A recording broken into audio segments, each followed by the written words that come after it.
questions ready right here because I want to put it right here.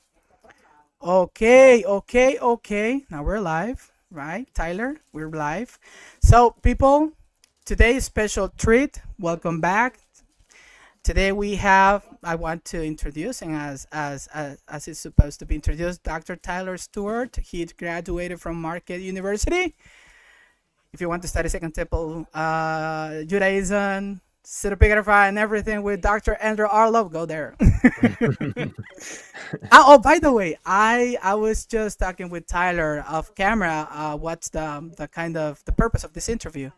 By the way, Tyler, I sent an email to Dr. Arlov, and he very kind. He said, "Dear Marv, thank you, but I don't do podcasts. I just love writing books."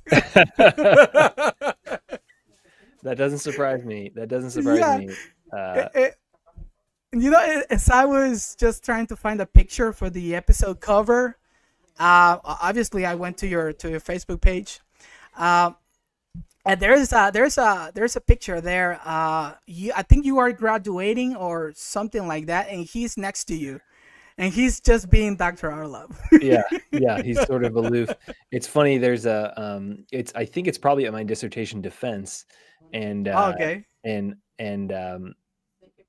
Marquette was a great place to study. I loved my time there. Incredible sure. faculty, wonderful colleagues that are fellow students that I learned with and from, and so. But there's sort of this cliche photo where at the end of your dissertation defense, everybody takes a picture together, but it's like a bunch of Okay, people who've never been in a picture because they don't put their arms around each other. They just sort of stand there with their yeah. arms folded, and they're like, there's a bit of gap between everyone, and it's sort of like we all, we're taking this picture together, but you're defending your dissertation, so there's a distance. I don't know. It's this very weird kind of standard the dissertation defense photo. I'm sure that Yeah. sounds like maybe what you're referring to. So Yeah, I know two other guys that you are uh, not sure if friends or but you know those guys. I'm pretty sure. Hans Mozige yeah. and David Burnett. Yeah, Who I know them yeah, both. Yeah, so yeah. Hans and I were in the same cohort. We took Oh really? classes. Actually, Okay. he might have been the year behind me. He was 1 year Okay. after me at Marquette, and then the year after, and then maybe 1 or 2 years after Hans, David Burnett came to Marquette. That's right, and Yeah. another person who's written some on Enoch, although mainly an article in Mark 5 and Book of Watchers. Nick Elder is Oh a yeah. is a The fellow famous, colleague of yeah. mine. So Nick is he just has this new book out on gospel media. Great scholar and just a great I've been person. told that. Yeah, So are you suggesting me that I should interview those guys for yeah, you sure? should definitely interview Nick. He would be great. He's a great Yeah. interview, great person. So, and Hans as well. Hans is his book on the scapegoat in scapegoat tradition in Yeah. the gospel is really interesting. Um, and David is, He's he's Annenberg right now. Yeah, that's I right. think That's it's right. yeah. Uh-huh. Yeah. So, David.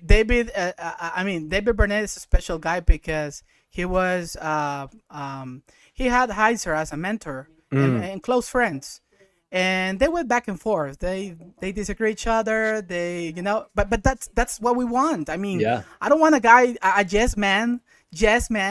No, we want discussion. Bring the arguments, put it on the table. Let's have a tea, coffee, whatever you like, and let's discuss about this and for just advance the conversation, whatever field you're working on.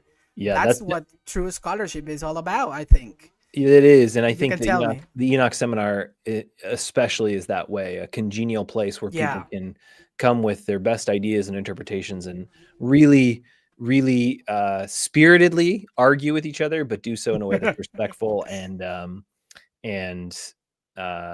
I think pushes the envelope for all of us to learn more. So yeah, David, I think embodies that Oh well. yeah. But it's I think one of the things I love most about my interactions at the Enoch seminar have been a willingness to really dig into arguments and disagree, but do so respectfully and for the betterment of everybody involved. So yeah, I appreciate that, Marv. And that's definitely my experience with David. He's never willing to back down, never interested in sort of being a yes man or backing down from an No, not at all. Trust me. I remember once I on a post, on a Facebook post, I wrote to David Burnett, you know, you're a controversial guy. And he was like, no, don't get me wrong, dude.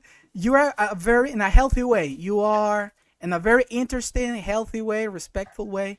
You are a controversial guy, and that's why I like you. I mean, I literally can be hours and hours listening to Burnett. He's a gifted what do you call it?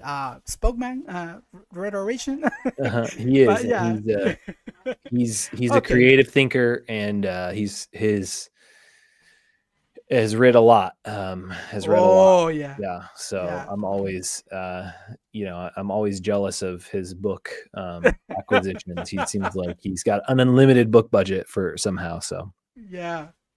Okay. So enough of ads for our buddies. Today this is a special day because we're gonna be talking about that book. Yeah, the one that you saw on the cover. Mm-hmm. Tyler, if you have it there, please. I do. I have a copy. I was looking for I have a copy. So I mean, I'm saving money. Yeah, thank you, because I mean, as a family person, I have priorities. I need to cover those first, and then we can go and buy, because we're bookish people. Yes. So I can afford it. But yeah, thank you for showing your book there. So it's about. Let me tell you, I'm going to spoil you in this point to you people. In the preface, right there, Tyler goes like, I never intended to write this book. And I'm like, what? What is that? What happened there? So Tyler, just to jumping into the conversation, what happened there? You never intended to write that book? Well, I never imagined I'd write a book on Galatians. I came to Marquette wanting to write on Paul. And at the time, I was really interested in thinking about how Paul used scripture as his in his rhetoric, and thinking about sociologically or rhetorically, why in antiquity do people cite texts? What authority would they carry, particularly among Gentile communities of believers? And I was just interested in a lot of the debates that were happening around that. And so Galatians and Romans have been written on so much. I mean, all of Paul's letters, but especially Galatians and Romans. And so I thought, I remember early in my time at Marquette having a conversation with my advisor at the time, who was Julian Hills, who's a brilliant New Testament scholar, a student of Helmut Kester at Harvard, and and we were talking, and he asked me if I had any inkling of what I might want to write about. And I sort of talked about it, and, he said, something on Romans, and I thought, I don't want to write anything on Romans. I don't want to write anything on Galatians, because so much has been written on them. And then when I was in a seminar on apocalyptic literature, looking at Enochic literature, and not just Enochic, but Second Temple Jewish literature, one of multiple seminars I took with Andrei Orlov, we were reading all of this literature, not just the primary text, but some of the, important luminary texts, kind of helping us frame and understand what's going on. Things like John Collins, Lawrence Stuckenbrook, Gabriele Boccaccini. And we were interacting with this material, and I had spent a lot of time in New Testament biblical literature, Hebrew Bible and New Testament, but I didn't really have an appreciation for the depth and the focus of Second Temple literature until I was really inundated in that material. And at the time, I happened to just be reading through the text of Galatians, not intending to do a research project. I was just reading Galatians, and I just started seeing things that were pinging in my brain, reminding me of things that I was reading in the Book of Watchers. And I just thought, it just helped me see things in kind of in a new dimension. And so once that started to happen, then I kind of couldn't get it out of my head. And I remember at the end of that class, I wrote a seminar paper that was trying to kind of explain what I was seeing and proposing some ideas. And Andre, Dr. Orlov, who's this incredibly creative thinker, really helped us do that well. But then I also at around that same time I was writing that paper, we had a new professor at Marquette, Dr. Michael Cover, who is a Yeah. brilliant Pauline scholar, Philinist. He just recently published a book on Philo's Change of Names commentary, Yeah. allegorical commentary, and is just absolutely brilliant. And he is just as brilliant as Andre. Whereas Andre is all about the creativity and the thinking of how these ideas connect. Michael is very rigorous in saying, okay, but show me, show it in the text. And so it was in some ways, a perfect marriage of ideas for me to be able Yeah. to really explore and think creatively between textual materials, but then also really being forced to continually go back to the text of Galatians and say, well, where do we see this in the text, and how does it make sense of what we're seeing? And so, yeah, that was how it happened. Is I didn't, just thinking, and part of this, I mean, you get interested in what you get interested in, but I was thinking about publishing and thinking about, writing a book. And I thought, well, there's just been plenty of books on Galatians. Who needs another one? So I'm sorry, world, that I wrote another one, but once Here I we got go. this in my head, I couldn't get it out. So yeah, that's how it happened. Okay. Thank you, Tyler, for that introduction. People, you know me. I don't usually do things like in the standard way. So let's hit the intro to this point.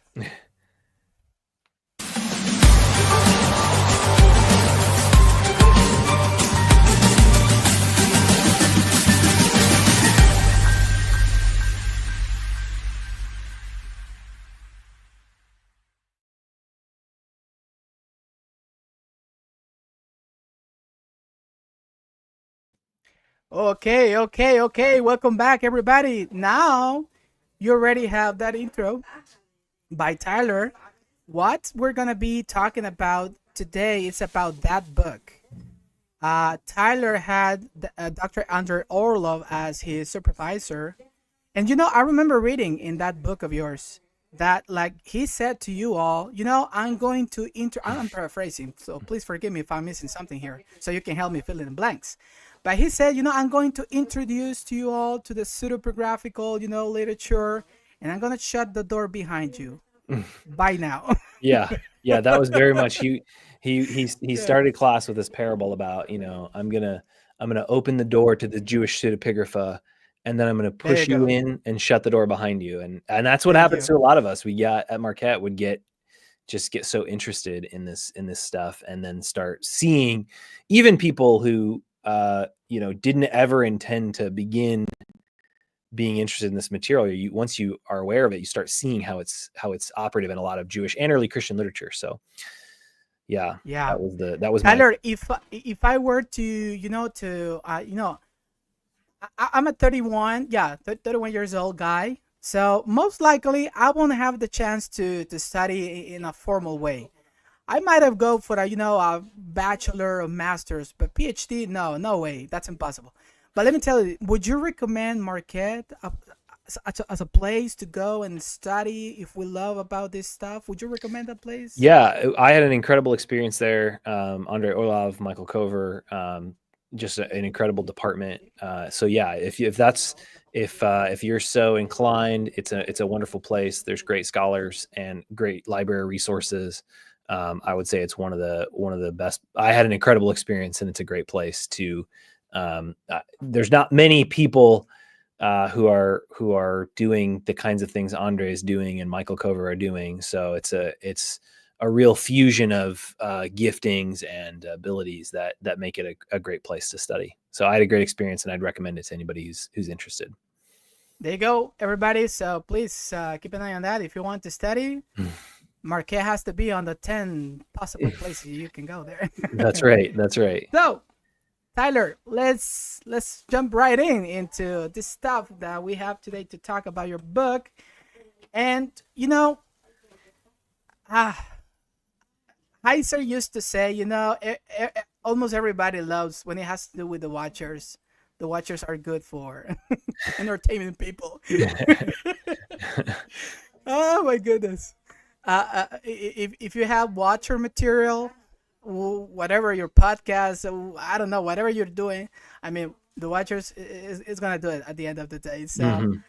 uh, I was saying to Tyler off cameras that the way I got to know about him and his work, and that was because of, yes, people, you already know my mentor, Michael Heiser, the late Michael Heiser, and he was fascinated. He was as much as fascinated that he went on and did a whole podcast just to cite and to give credit, of course, to Tyler's work. And I remember reading in the transcript, you won't be able to find this in a commentary. Mm. This is something original to Tyler. So let's give a credit and kudos to him. And he enjoyed it. He really enjoyed it. So, Tyler, my first question to you, just to get into things here. In this study, you write about 4 claims in regards to Paul and Second Temple Judaism. What can you tell us about that? Yeah, so the 4 claims are, number 1, that Paul's argument in Galatians, and particularly here, I mean, the whole book, but especially Galatians 3:19, where Paul raised the question, why then the law? And then goes Yeah. on to answer it. From Galatians 3:19 through 4:11, I argue is informed by what I call Enochic tradition. Yeah. And by Enochic tradition, I mean the interpretation of Genesis 6:1 through 4 as a reference to angels who have rebelled against God and produced giant offspring with human women. Yeah. So I'm not necessarily arguing that Paul is reading the Book of Watchers and going, "Oh, I'm trying to exegete the Book of Watchers," Yeah. but that Paul's understanding of Genesis 6 is shaping how he's thinking about what's gone wrong with the world and what that means for what the law does in Galatians. The second claim that I make in this book is that scholars have typically seen Adam, the Adam story, particularly Genesis 3, as the fall narrative, and Genesis 6, the Enochic story, Genesis 6:1 through 4, and First Enoch 6 through 11 as kind of the interpretation of that text, as incompatible. That you have either evil comes from Adam's sin as a human choice, or from these angels from heaven who have rebelled against God. And so it's either human's fault or it's the angel's fault. And if you say it's human's fault, then it's not the angel's fault. And if you say it's the angel's fault, it's not Adam's fault. And so the second claim that I make by examining Second Temple literature is that in most cases, Jewish texts don't see these two narratives as incompatible, but they often get combined.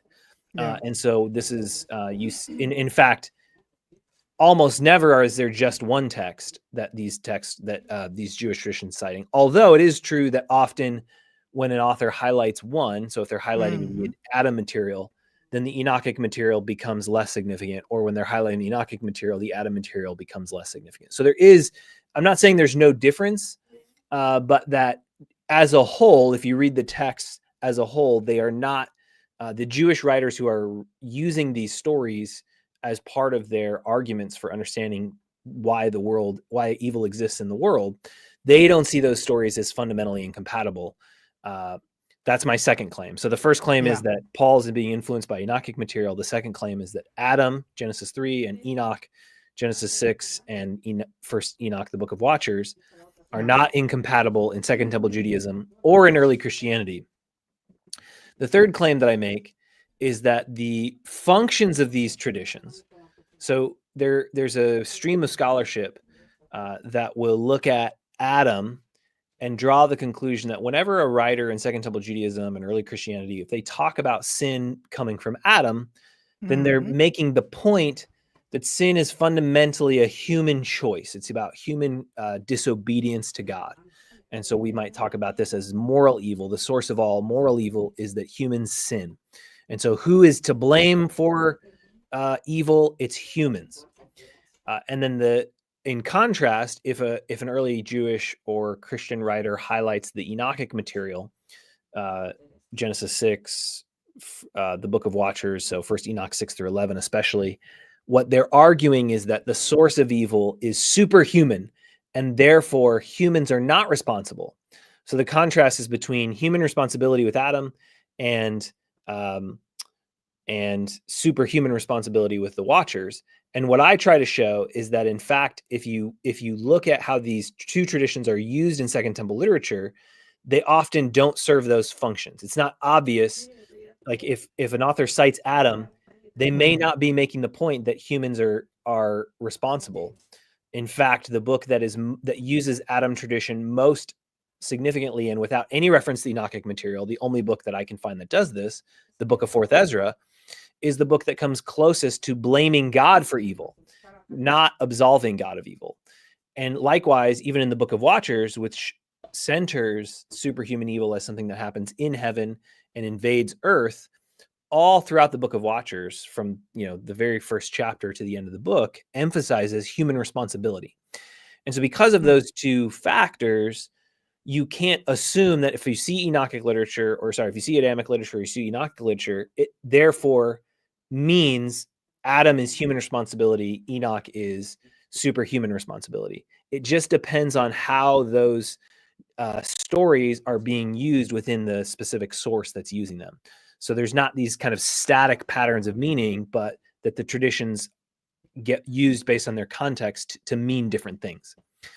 So that's the third claim that I make. The fourth claim is that my interpretation of Galatians 3:19 through 4:11 is not mine. I didn't invent it, but actually it goes back to early Christian interpretations of Paul. So it's a bit controversial when you look in the 2nd century and the apologists, people like Justin Martyr and Athenagoras, because they, unlike the Gospels, they never cite Paul. They won't say, as Paul says.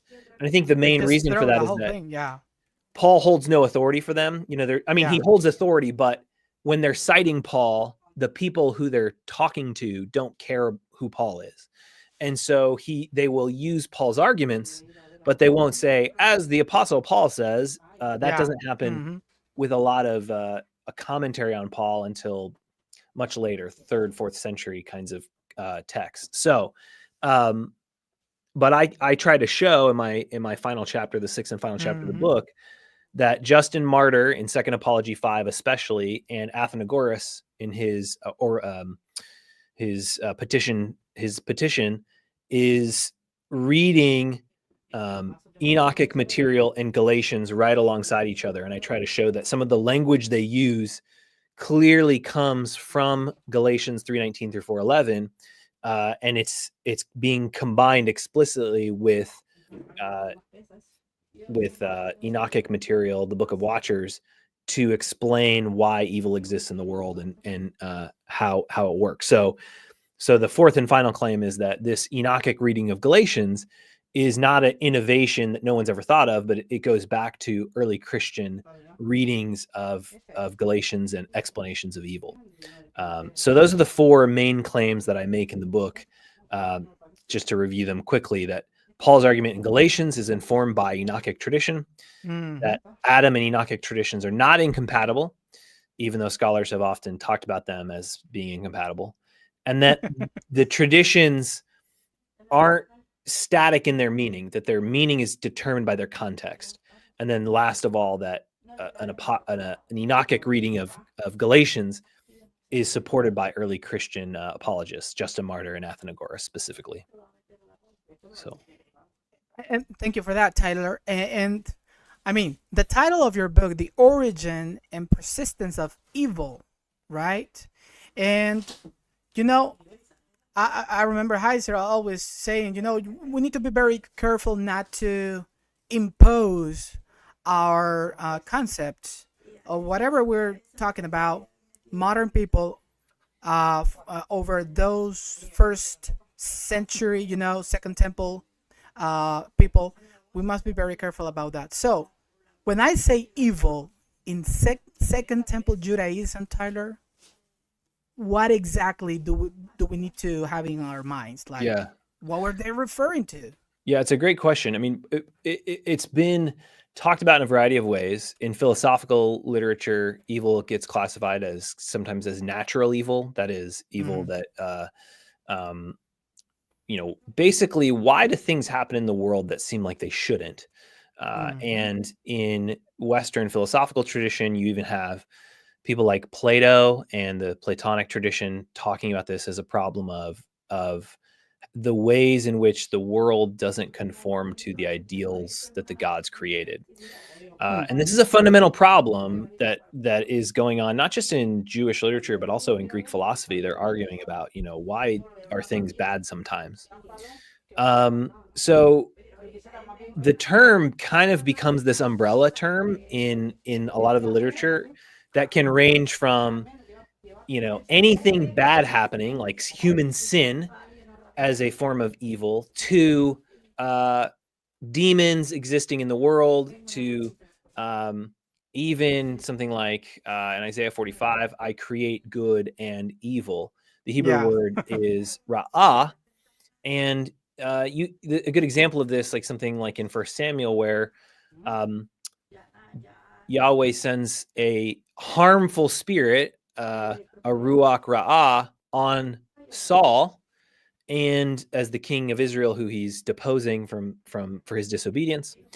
And when that happens, it's an evil. It sometimes gets translated as evil spirit or harmful spirit. And the idea is that evil is somewhat dependent on the perspective of the person. If the person is being harmed, that could be considered evil to that person.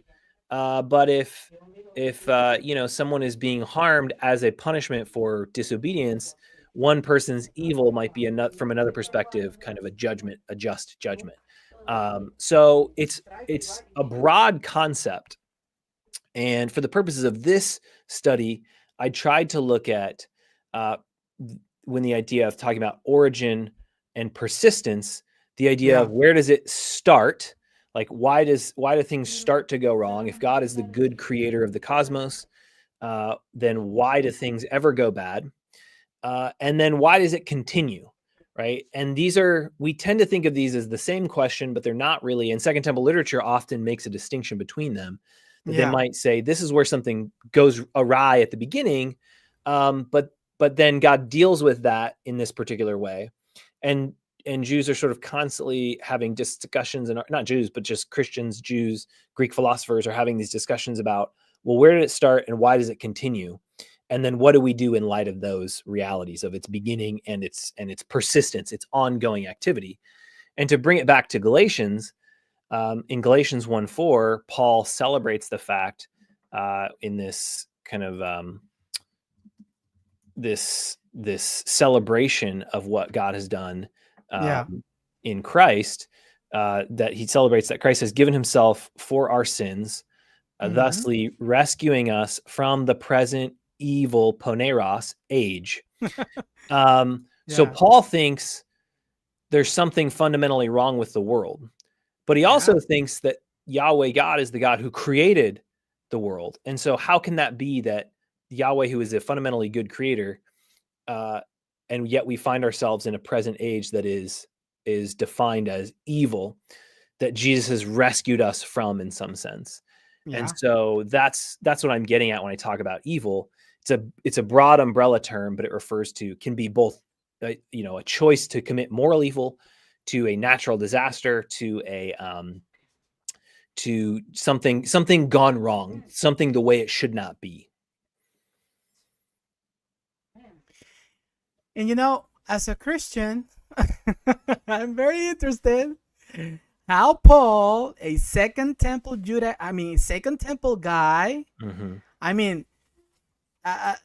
he had this encounter with the Messiah, right? And we Christians, okay, yes, I'm laying my cards on the table.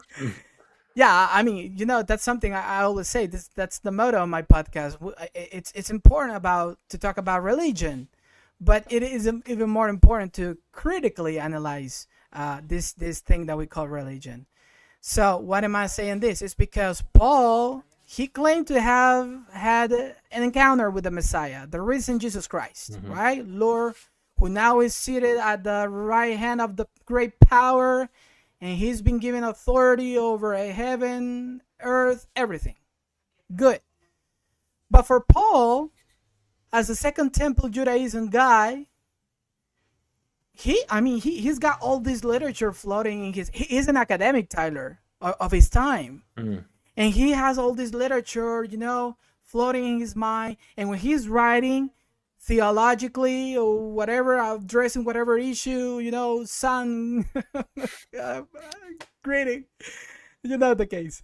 But in terms of Christological topic, you go on, and I'm spoiling a little bit here because you talk about how the Christological nuances, including the transgression and everything. So Paul is doing that. Paul in his mind, I mean, Paul. I asked Mark Nanos, do you think Paul was a controversial guy? And he goes like, "Oh yeah." And that guy was special. He was idiosyncratic to hell. So, Tyler, what do you think about that? Because he has the paradigm. His theology is being shaped, but that encounter with the risen Jesus Christ, and he's developing all these literature, writings, Galatians, Romans, everything, but especially in Galatians, which is the matter of today talk here. He is amalgamating, including, I don't know, you tell me the right word. The watchers thing, transgressions, yes, plural. And for some weird reason, my understanding, you can correct me if I'm wrong, but for some reason, in Paul's mind, Jesus' mission has to do a bit of with what they did back then. Because what they did, the aftermath, consequences, is affecting Paul's days. That's why he called it evil world, evil present. So, can you tell me just how you explain that before we can go to this to go to the second question? Is that possible reading about Paul's Christological claims? Yeah, I think that's absolutely right. That Paul sees what happens in the Watchers' rebellion and the subsequent corruption of the cosmos as being important for understanding both what the law is intended to do and what the law, in his view, cannot do. And so for Paul, I think where we get into problems in Galatians is that we read his understanding of the law too negatively. We have, of course, places like Romans 7 where Paul says, the law is good, holy, and righteous. But then you read in Galatians, and it, depending on how things get translated, that the law, locks us under sin, and it's read and law is compared to this pedagogos, this tutor that is supposed to lead us to Christ, and that is often interpreted as a negative metaphor to describe that the law is somehow fundamentally inadequate. And what I argue is that Paul doesn't see the law as a problem, but that it has a function within the economy of God within a certain time frame. And so that his argument throughout Galatians is in part in Galatians, especially in chapter 3, but in prior to 3:19, he's making this argument that the law came after the promise to Abraham. So the promise to Abraham was prior to the law. So then this, of course, raises the question in 3:19. Well, then if the law is secondary to the promise that was that God gave through Abraham, then what function does the law have at all? And when he answers the question, he says it was given, it was added because of transgressions until the seed might arrive through angels in the hand of a mediator. And so that's usually, that's been interpreted in a variety of ways.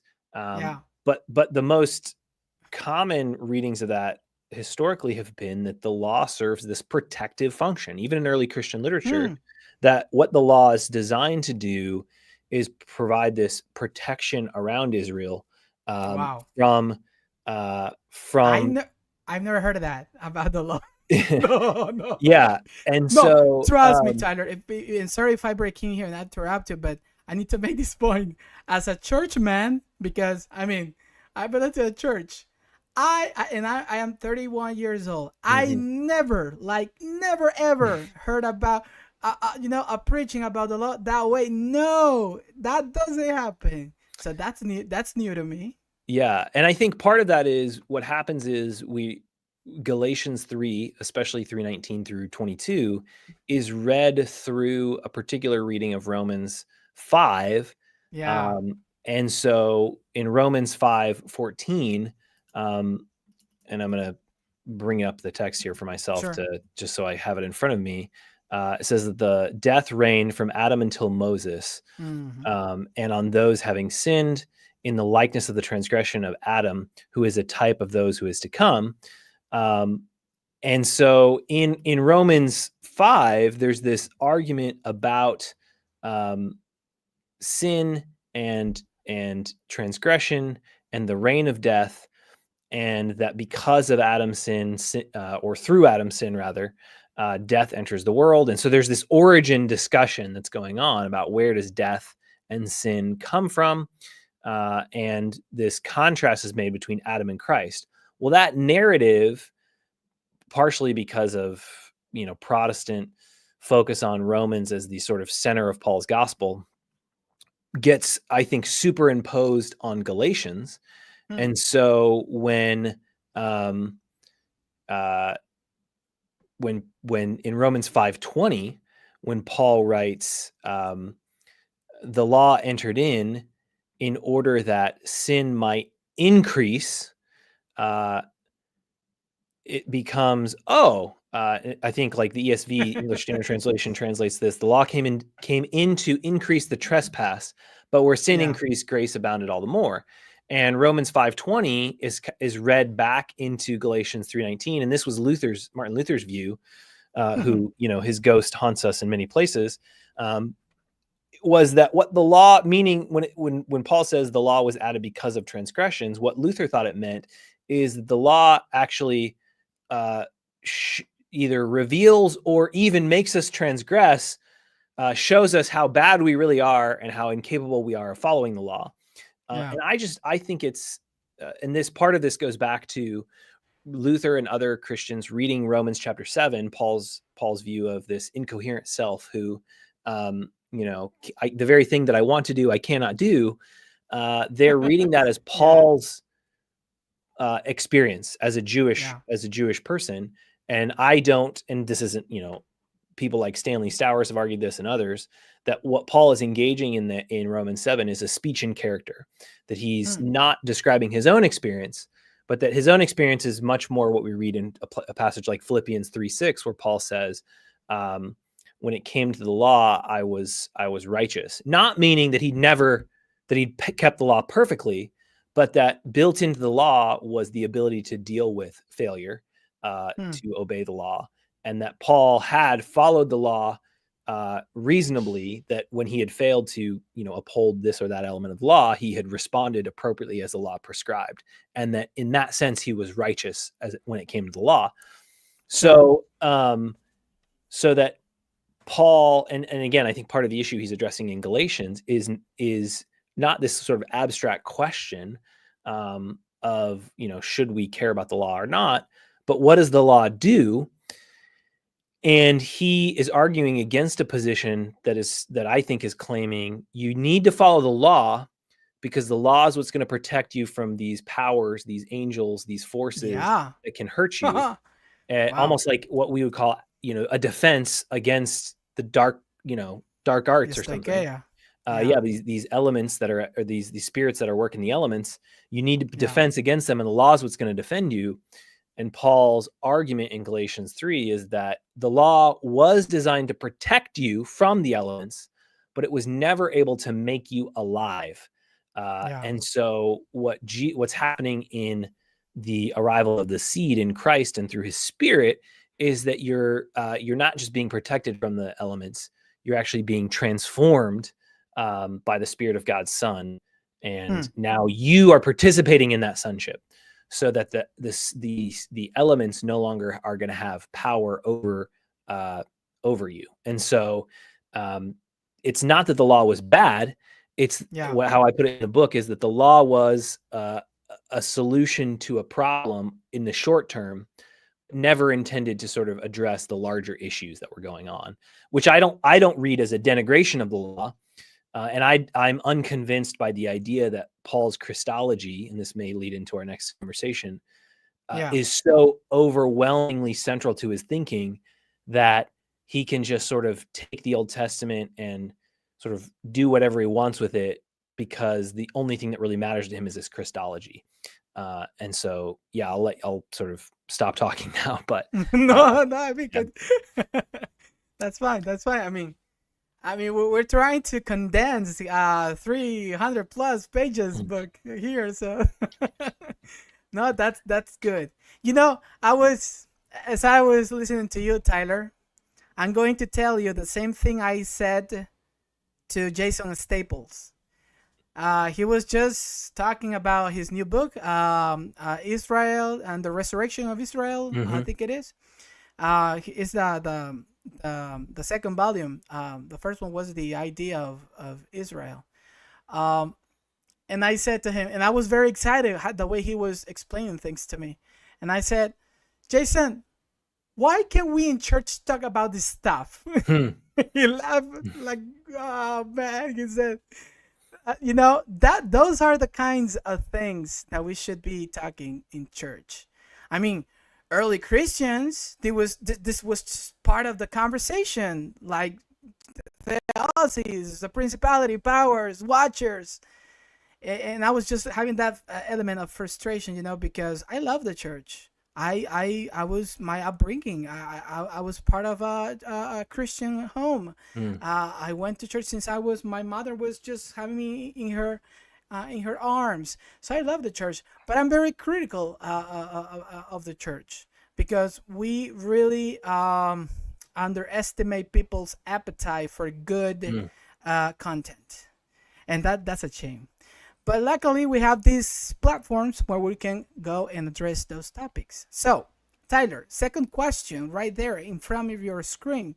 In what way does the Adamic template and the Christological nomen, I expect I'm not butchering that Latin word. No, you're not. That's great. A Christological nomen failed to understand Paul's view of evil. Yeah. So the premise of what is Paul's view of evil, there have been, I argue in my book, two main answers to that question. The first answer is the Adamic template, which is my sort of phrase to describe the reading of Genesis 3 as the fall story. Adam sins and is kicked out of the garden, and that's when humanity falls. And this goes back to a Cambridge scholar who argued that the story of Adam's fall is actually not sort of how Jews are reading Genesis 3. It only comes along later, and then Paul just adapts it from other Jewish texts. Particularly, he points to the Wisdom of Solomon, 4th Ezra, as being the most important text for this Adamic template. But he says Paul just takes it from these Jewish texts to sort of concede to his audiences. But in most readings, and you'll see this in some literature, in Pauline scholarship, the standard view is that, well, Paul's view of evil, why the world is messed up, is because Adam sinned, and that's it, and that's the fall story. But if you read Paul carefully and closely, there's only two passages in his letters where he ever mentions Adam. One is in Romans 5, 12 through 20, 12 through 21, which is an important text, I don't want to deny. And the other is in 1 Corinthians 15, 21 and 22. And in 1 Corinthians 15, it's, I would argue, and we could get into a deeper debate about this, but he's citing a tradition that I think the Corinthians are citing to him. Okay. So we've taken this one passage from Romans 5 and sort of made it the sort of lens through which we read all of Paul's view of evil. And so I think that, and part of that has to do with, we read Paul through the lens of Augustine, who does a lot with the fall of Adam and the story of Adam and Eve as central to, the fall of humanity. And I'm not an Augustine hater, but I think he's helpful in all kinds of ways. So that's not a, I think, he also says a lot about the Watchers. We just don't, read that portion of the City of God.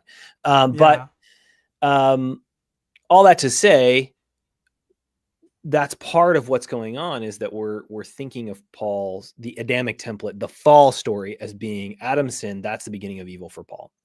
The other option, and this goes back to a famous scholar, E.P. Sanders, who wrote probably the most famous book of the last 100 years on Paul, Yeah. Paul and Palestinian Palestinian Judaism. Judaism.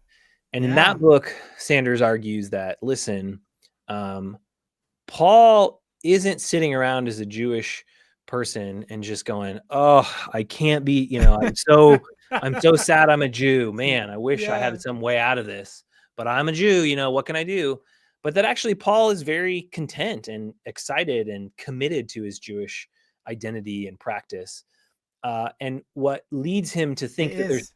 there's Yeah. something wrong with it is only when he encounters Jesus on the road to Damascus. And then that becomes, and then so what Sanders argues is he uses this phrase called, he says, Paul thinks from solution to plight, meaning Yeah. that the solution for Paul is Jesus, the Christ who is revealed to him on the road to Damascus. And it's only once Jesus is revealed to him that then he can look back on his scriptures, his teaching, his understanding, and understand, oh, there's a problem here, and Jesus is the solution to this. Yeah. But he's not sort of sitting around twiddling his thumbs going, man, I just wish I could have, grace. And now it comes to him in Jesus. And I think that that's fundamentally correct. The problem is, or I think that there's a lot of value in that as so far as it goes. The problem is that reading then can abstract Paul from his Jewish context, so that what ends up happening is that no Jews had any problems, and Paul just makes some up because he knows about Jesus. And what I try to show is that actually the question of evil is a very animating question in Jewish literature. You see it especially in Second Temple literature. Jews are deeply concerned with why is the world not like it should be? Why are there so many problems? Why does evil exist? Why are our people unfaithful? Why are we, why is there not a son of David on the throne of Israel? All kinds of important questions that go to this fundamental question of, we read the scriptures of Israel that make these promises of God's blessing, and then we look at reality and they don't seem to align. And that's a problem, not for Christians or just for Jews. And actually, I think you can take the question more broadly. Greco-Roman philosophers are asking about this problem. Yeah. So Paul, in wrestling with the question of evil, is not. I don't think it's accurate, or it's accurate to read Paul as a Jewish thinker of his time, to say he has no problems, everything's good, and then Jesus comes and he invents some problems. I do think it's accurate to say that Paul rethinks existing problems in light of his Christology in ways that he never had previously. But I just don't think it makes sense of the Jewish literature or of Paul himself to suggest that he has no problems with how the world operates until Jesus is revealed to him on the road to Damascus. And so my suspicion is that Paul's view of what's wrong with the world is very much, prior to his revelation of Jesus, is very much like something we read in the book of Jubilees, is very much like the Jewish literature that he's arguing against in the book of Galatians. Not the Jewish literature, but some of the perspectives he's arguing against in Galatians reflect what he did think prior to Christ, but that he has been radically changed because of the Damascus Road. So I don't want to downplay the significance of Paul's Christology. It does radically transform the way he thinks about the world and what's wrong with the world, and even how he reads the scriptures. But I don't think that it's accurate to suggest that even though Paul wasn't, down on Judaism, that he thought everything about the world was perfect and there were no problems. And so that's why I think the Christological Novum view doesn't really take account of how Paul is part of a time where lots of Jewish writers and thinkers are really concerned with why are things this bad? Why does evil exist in this form? Why does it seem so overwhelming and like there's nothing we can do against it? And not only is it in early Judaism, but if you read the apologists into the first, second, even in the 4th century, the problem of evil is a continuous question that they're wrestling with. Of, Marcion, his rejection of Jewish scripture, at least as according to Irenaeus, is related to his view of the God of the Old Testament as a creator God who creates evil. The Valentinians are deeply concerned with, Valentinus is deeply concerned with creation, the origin of the world, specifically as it relates to what is truly good and what is evil, what's the cause of it. And so I think reading Paul in the context of both early Christianity and early Judaism is a time where they're really wondering and thinking about, why is the world this way? And so to say that Paul only thinks about the problems of his world in light of Jesus, I think fails to read Paul as sufficiently part of his time. And so that's why I don't think the Christological Novum view is sufficient. And I don't think that the Adamic template, the idea of the Adam fall, is sufficient, because there's just one text that then becomes the lens through which we see all these other texts. And the last part about this, in terms of the Adamic template, is if you read Jewish literature, if carefully and closely, and people like in the Enoch Seminar and other places, the main textual discussion point of thinking about what's wrong with the world is not Genesis 3, it's Genesis 6. That's where most Jewish text in the Dead Sea Scrolls, Jubilees, first Enoch and the Book of Watchers, the Apocalypse of Enoch, variety of other textual material, those are the texts as they reflect on evil, even in the so-called Adamic text, a book like Second Baruch or the Wisdom of Solomon or Ben Sira, make reference to Watcher's tradition. So it's not as though Jews are thinking there's no problems. They certainly are. And two, they're not typically thinking of what's wrong with the world by reading Genesis 3 as the source of that story. So if anything is new in the way Paul's thinking about how he reads the Old Testament, it's more is new about what he says about Adam than what would be what he says about the Watchers. So that's why I don't think those solutions, which are pervasive, I mean, they're standard. If you read anybody who's talking about this in Pauline literature, they're just going, yeah, it's Adam. And I think that mostly comes through sort of reading Paul through the lens of Augustine, then Luther, then the sort of Protestant tradition, which again, I think Augustine's great. Augustine actually has a lot to say about the Watchers. But it's sort of a particular sort of Lutheran Augustine that we're reading Paul through there.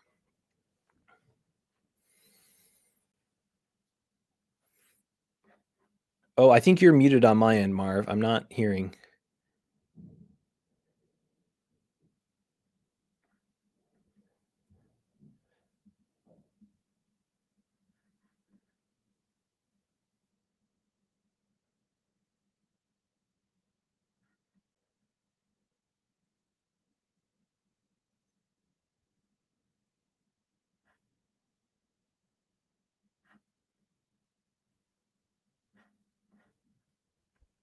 Okay, can you hear me now?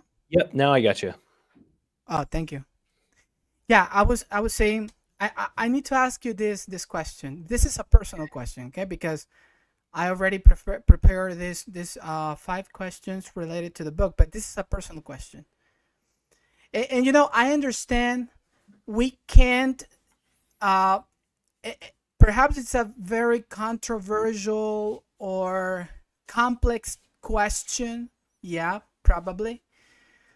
I just want to see your take on it. Okay. Did Second Temple Jews, did they believe that this myth of the Watchers really happened? Let me put the cream on the cake there. Is a historically event. Did that really happen in history? Because let me tell you the context, Tyler. With this technology era that we live in, you know, social media, internet, whatever, you get to you run into a lot of views and positions, but I have listened to one that is very pervasive. What you find in 1 Enoch, the the Watcher's myth and everything is just fantasy fiction, nothing more. And I'm like, okay. But what about the people living in those days? Did they think that was fictional and just fantasy? What is your take on it, please? Yeah, it's a fascinating question. I don't imagine how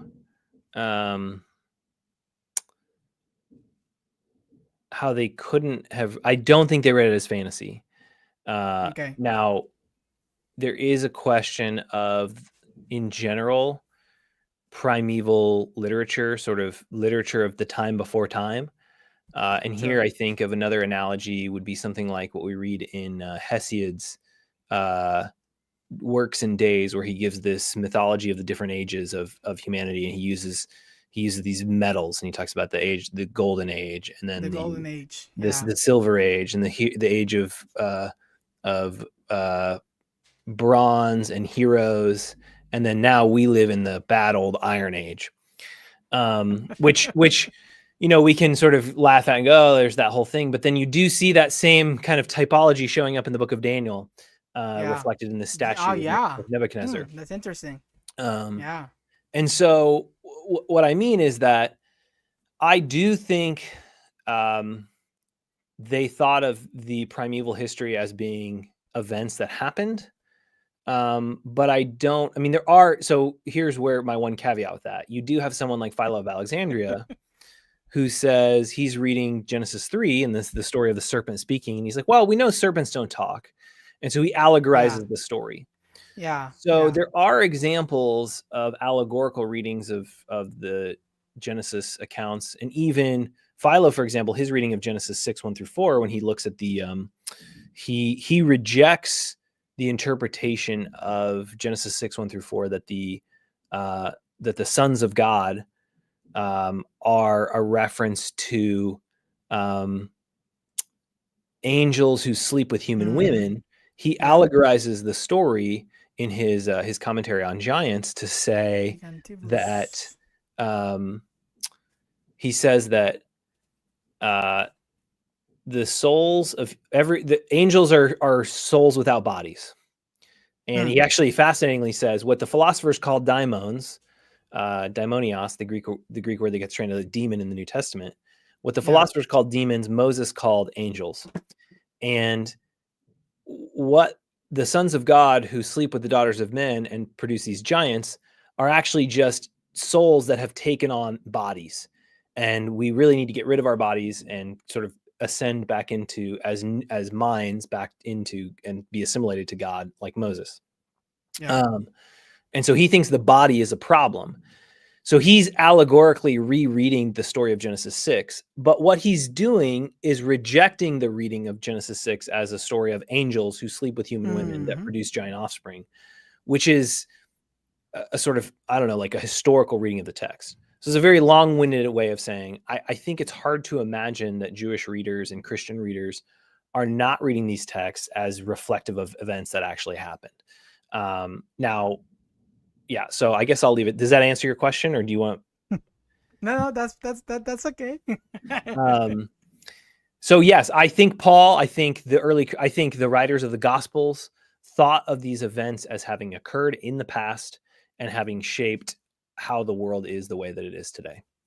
And that's what I mean when I say it's primeval history. It does describe things that happen, but it's sort of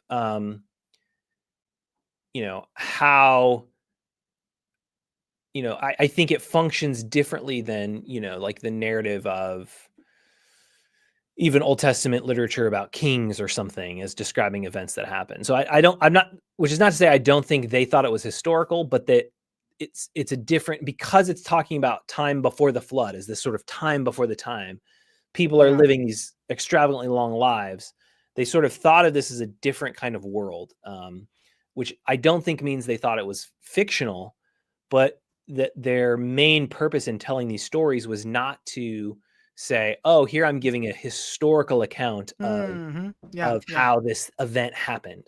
They're trying to give what I would call an ideological, an explanatory account of why things are the way they are, which, I don't think it occurred to anyone to ask in that context, wait, did this really happen? Exactly. They just second nature. They just took it for what it is. Yeah. Yeah. No, I it's fine. I've been right now just pleased for the time being with that answer. Yeah, I mean, I can resonate with your answer. If I were a second Jew guy, like, sure, yeah. I just take it for what it is. I just don't see any evidence that they weren't reading it that way, except for Philo. And Philo seems to be the outlier who says, and his logic is not that it couldn't have happened this way. It's that his understanding, his philosophical lens through which he reads the text of Genesis makes him think that there's no way an angel would ever be interested in sex. Yeah. And so it's more dictated by his logical reading of the text than it is a sort of, than it is like he's troubled by the historicity or something. Okay. I will say this, Tyler, just to give a little bit more of what's the reason behind my question. I mean, I believe in God. Okay, I've just put me right there in the bucket of people who believe in. I believe there is one being, creator of everything that we see, heaven and earth, everything. Okay, fine. But the whole, what do you call it? Those arguments talking about Jesus. Who is Jesus?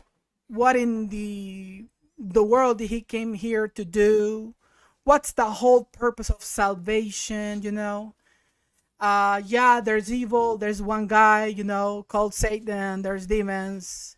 And those opposed to the great and only one God. That's something that we have, in some sense, we have inherited that view from the Bible itself and those writers. But if you go and talk with people who let's say they are atheists, right? Mm-hmm. Okay.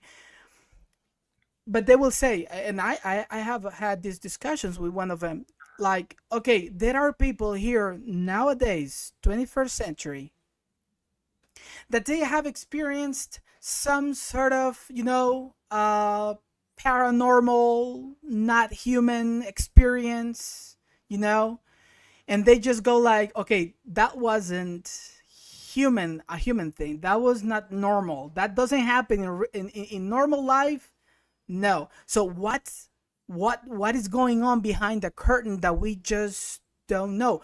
The religion, not only Christians, but religion gives an answer. Okay, there is one spiritual world. Mm-hmm. Which is something that Paul and many people in his days, they were inclined to believe. I mean, they believe it. I mean, that was just a normal thing to talk about: God, angels, spirits, powers, everything. So in some sense, Tyler, we have inherited that view. Of course, we have added some layers, layers after layers, and developed some other ideas. So that's one of the reasons behind of my question, Mm-hmm. because if that didn't happen, let's say about the Watchers, well, the same thing can be said about Jesus and his mission, in some sense. Mm-hmm. And I've been asked this from my atheist friends. Then they're not the typical, internet atheist who is just coming after you with really poor and stupid arguments. Mm-hmm. They are really thinking people. Mm-hmm. They are willing to talk about religion in a very critical way. And they have asked me, okay, and because they know about this, the Watchers and this literature, and they are very, what's the word? They are fascinated to read that literature. Mm-hmm. So they go like, okay, Mark, so if that didn't happen, I can say the same thing about Jesus. He was just a man who was, maybe he didn't claim to be somebody else, divine or whatever, but his followers went on to claim that he was a very special human being. He was the Son of God. He was Mm-hmm. God himself incarnate. You know what that means? But I can say the same thing about him that I'm saying about these watchers. Mm-hmm. And that made me think like, hey, that's a very interesting point, Mm-hmm. because I'm correlating, Tyler, my experience today here right now with you in this interview with my faith. Mm-hmm. And if I can go and do a poll, in the United States about these myths, most of the people would say, no, that's bullshit. That didn't happen. That's just. So, no, keep moving, citizens. Nothing happened here. That's just pure myth. Uh-huh. Forget it. And that's the same thing that can be said about Jesus, his mission, his Mm-hmm. salvation, everything that we have been taught in church. Mm-hmm. So that's why my question to you about that, because we're talking about divine beings, Mm-hmm. spiritual beings who are theoretically more intelligent than us, more powerful than us. I mean, even the psalmist in the Psalm 8, he goes on to say, you made it a little lower than the angels. So that's part of the reason of my question to you, because just Jesus claimed, or well, I'm inclined to believe that he claimed that he was something else more than a human. Mm-hmm. But we that's what's going on, and I'm bringing, perhaps mistakenly, you can tell me. That's why I like to go with other voices, because I can be wrong. Mm-hmm. Somebody else can see my blind spots here. So I'm bringing those questions that are very thoughtful questions about that and how to respond. Mm-hmm. That's the interesting thing. So let's leave it right there, because I want to go. I want to respect your time, and I want to continue with a third question. I don't know if you have something to add to that. If no, we can go on to the next I would question. think no. I think I understand. I think there is a bit of a distinction. I think in the States, I don't know what it's like in your context, but there are some who really want to forcefully argue that if you don't have a literal Adam, then all of the Bible falls apart if there's not like this Yeah, literal yeah, account. that is Um, correct. and I don't have a strong position on that. I can see a sort of reading of these narratives, these primeval historical narratives, as being true, but not intended to recount history in the same way that Okay. something like the gospel narratives about Jesus' death and resurrection, right? Like there's now, if Jesus doesn't rise from the dead historically, then that creates some really problematic claims for what the early Christians say about truth that are I of, know. I I think, of a know. different order and different consequence than how you read Genesis 6. So Yeah. I see there's a bit of a distinction there between those two categories, but I think in general, I would agree that um, people are resistant to reading Genesis 6 through the lens of the Watcher's narrative Yeah. because uh, it's it's foreign to them, and they just aren't, Mm-hmm. they're not inclined to sort of, most people's understanding of what the Bible says is through an inherited tradition that often is pretty far afield from what the texts of scripture say. So most people think about Satan more through the lens of Paradise Lost Yeah. than Yeah. they do, anything in the Old Testament. Yeah. So I don't, and there are reasons for that. I was recently reading Dante's Inferno, uh, and his account of, he has a bit even in the Inferno on the rebel angels. I mean, so the the material is there. It's just, it's been sort of, people are weirded out. They read this stuff about angels rebelling, and they're like, what is this? What's going on? So yeah, I'm with you. I agree insofar as saying, I think there's no one is sitting around thinking these aren't true stories. But I think if we pressed more, I do think there's a bit of a distinction in how the early Christians think about at least the centrality of the story of Jesus to their identity and the meaning of the way the world is, as compared with the Watcher story. And I actually think Galatians is an example of Paul reflecting on the meaning of Jesus's death, burial, resurrection through the lens of the Watcher's story, but that he can do it in different modes depending on what he's talking about. So, so I agree, but I do think that the centrality of the Jesus story, at least for the early Christians, is of a different order than the story of the Watchers. Okay. Yeah, perfect. Let's move on to the third question, people. So in chapter 2, you talk about the inability of Romans to explain Galatians 3:19. And then, as a way of reframing evil in it, you propose an Enochic solution. Can you spell out the nature of your proposal? Yeah, so Galatians 3:19, Paul says, and my translation, why then the law? It was added because of transgressions, and the fact that it's plural transgressions is important. That's after having until the seed which was promised comes, after having been given through angels in the hands of a mediator. So the two things here that really stuck out to me, one is the transgression. The meaning of the Greek word parabaseos, or transgression, is of the violation of a known command. And in Romans 5, Paul makes this really important point that there's a distinction between sin, which is evil, right? So if we compare this to like a modern example, if the stop sign, if the speed limit is 50 kilometers an hour and I drive 200 kilometers an hour, but I don't know what the speed limit is, I've still sinned. I've still done the wrong thing. But it's not transgression because I don't know what the speed limit is.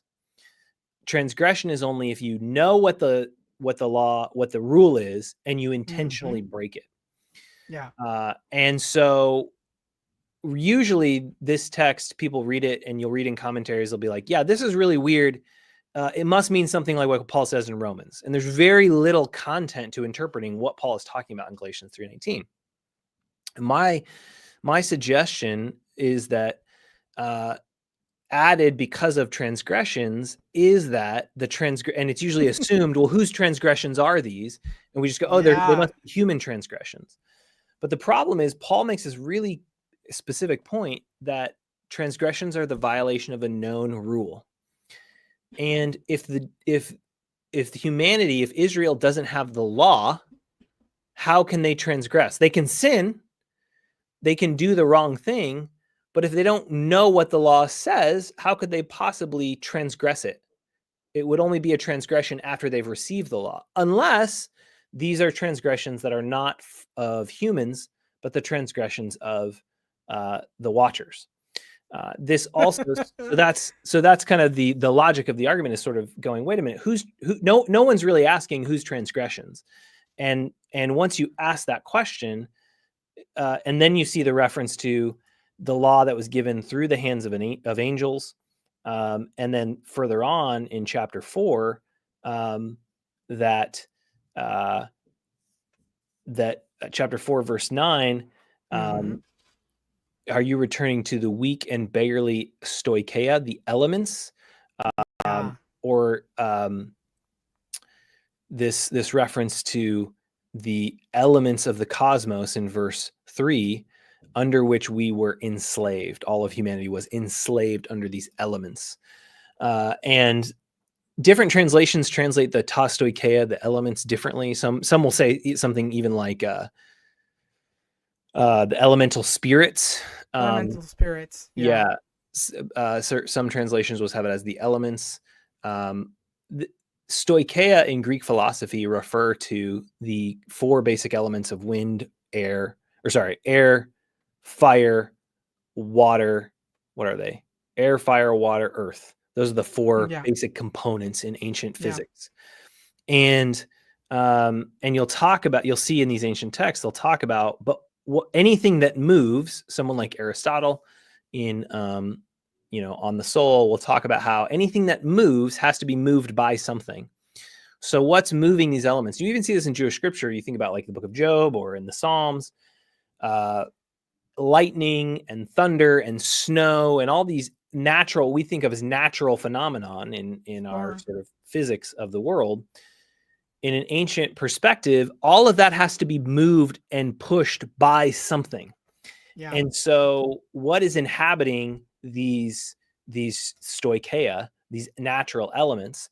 And oh, by the way, in throughout the Psalms and Jewish scripture and book like Jubilees chapter 2, specifically, it's angels that inhabit the elements that make them move and do things.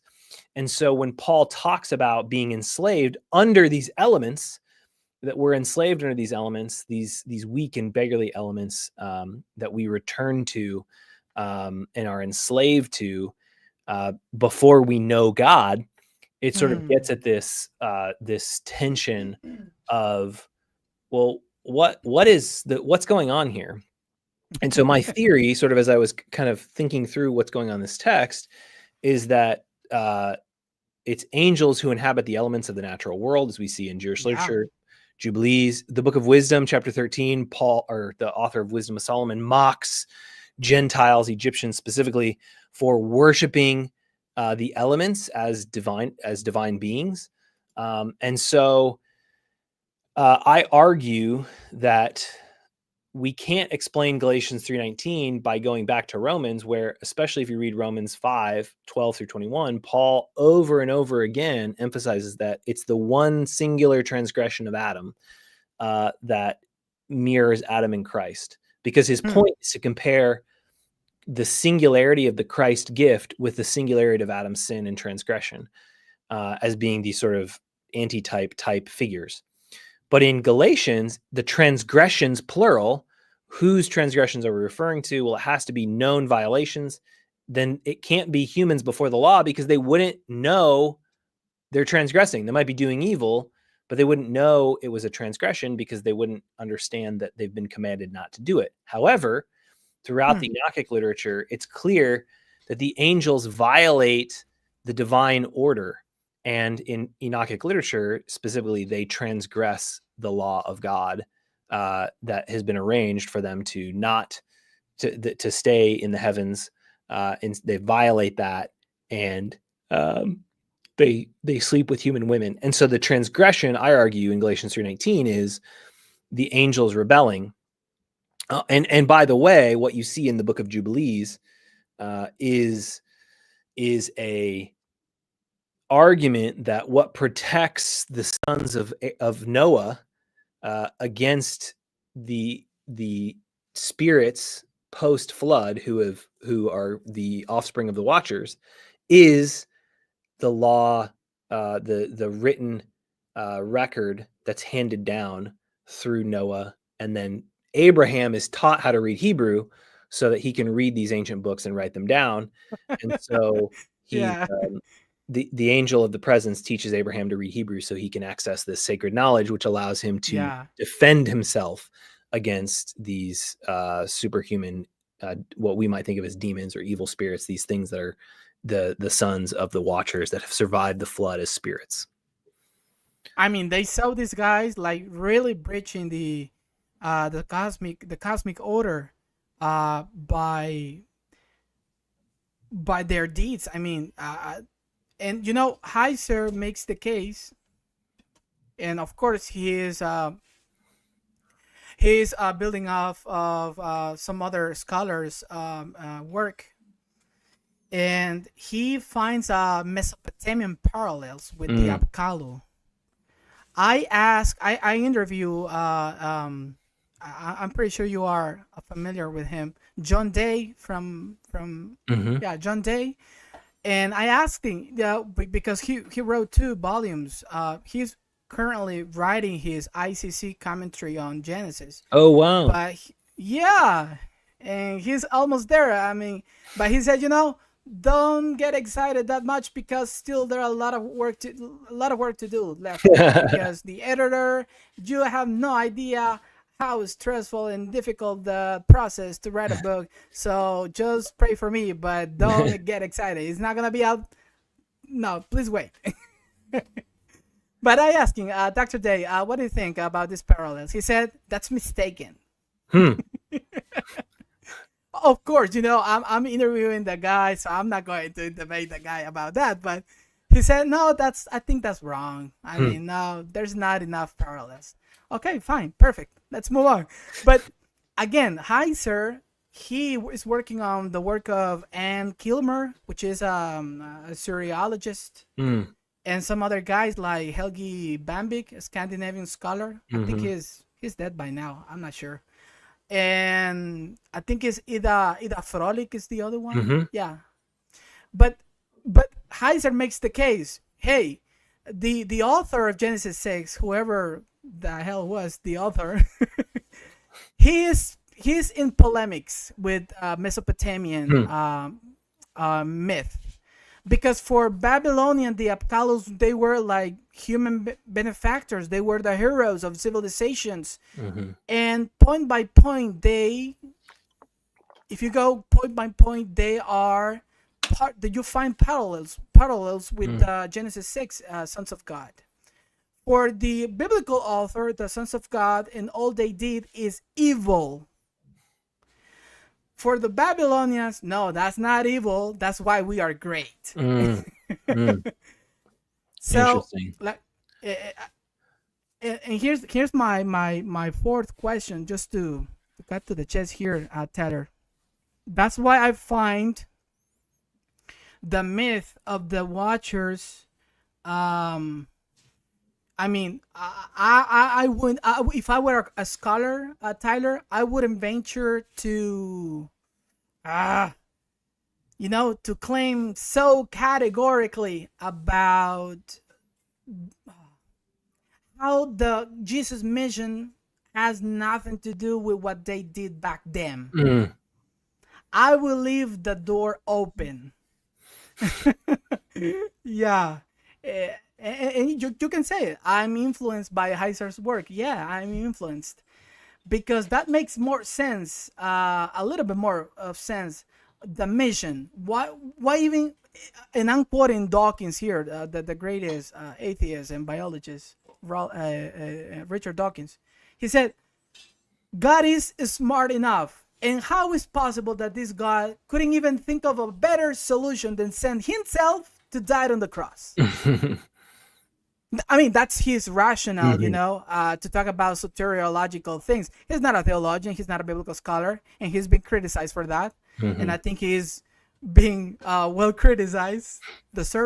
He deserves that criticism. It's like me talking about biology. I have no ridiculous idea about biology. Like literally, let's be honest. So, but that's the thing. So that's why the Watchers, they got something to do there, Tyler. And probably I will have to go to the United States, invite you some meal, coffee, tea. I don't know. Do you know Crispin Fletcher Louis? I'm pretty sure you know Crispin Fletcher Louis, a Not UK personally, but I scholar. know of his work. Yeah. Exactly. Uh, and I have an interview with him about his most recent book, The Divine Heartset. And I Mm, said, Crispin, I need to go to UK to talk to you personally. And he said, well, you are more than welcome. Come here whenever you like. And maybe we can have. And I said, we will have coffee. And he said, no, it's tea. it's tea. Well, it's coffee for me. So if you come and Yeah, visit me in the coffee. States, we'll have Yeah. coffee.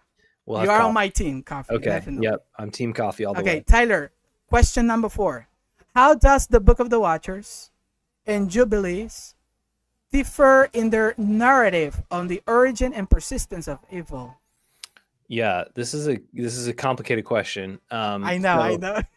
Um, Give me so your best shot. yeah, in the Book of the Watchers, which by the Book of the Watchers is the text known as First Enoch for your listeners 1 through 36. So it's when we talk about First Enoch, it's actually a collection of it'd be like if we talked about the Pentateuch. It's several books together. So the first 36 chapters are the Book of the Watchers. And the Book of the Watchers recounts the story of Genesis 6, 1 through 4, but it does it in a much longer way, talking about how the angels, and it names the angels. And they're in the Book of Watchers, there are 2 angelic leaders. One Yeah. is Asael, and the other is Shemichaza.